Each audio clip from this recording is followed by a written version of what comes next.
Bonjour à toutes et à tous. Donc j'ai décidé pour l'hiver d'installer le troisième panneau solaire sur le toit. Donc c'était le panneau solaire que j'utilisais pour pomper l'eau cet été pour arroser le jardin. Mais donc comme ça me fera un peu plus d'énergie en hiver quand il y aura moins de soleil.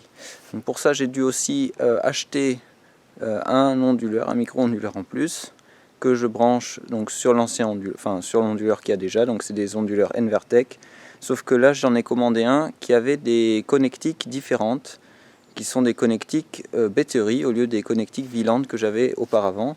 J'ai acheté celui-ci parce qu'il coûtait moins cher que ceux avec les connectiques Wieland qui sont plus vendus en Allemagne. Donc voilà. Et donc je vais juste changer les connectiques. Donc je vous montre à quoi ils ressemblent pour que vous sachiez les reconnaître.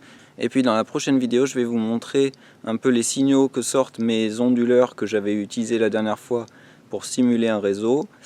Parce que j'ai acheté un oscilloscope, petit prix, hein, mais ça nous sert quand même, ça nous permet de voir la fréquence de sortie de ces onduleurs et la gueule du signal.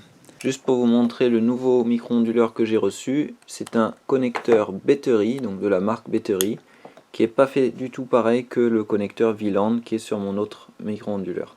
J'ai acheté celui-là parce qu'il était moins cher sur eBay que celui avec les connecteurs Wieland. Pour comparer, donc les Wieland ils sont triangulaires ici, celui-là il est rond avec un plat d'un côté. Et donc c'est peut-être mieux d'avoir des batteries parce que le joint jointe mieux peut-être que sur une section triangulaire.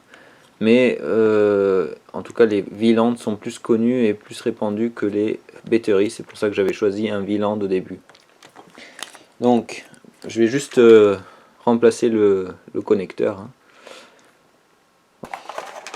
Maintenant on va passer sur les tests avec mon oscilloscope, donc c'est pas du haut de gamme. J'ai acheté une sonde réductrice de tension qui diminue donc par 100 la tension d'entrée. Et l'oscilloscope il est alimenté par une petite alimentation comme ça, donc il faut avoir du courant dans la maison pour pouvoir l'alimenter. En tout cas ça va nous permettre de voir si la fréquence des onduleurs que j'ai utilisés la dernière fois pour stimuler le réseau était suffisamment proche de 50 Hz pour que l'onduleur réseau puisse se synchroniser dessus.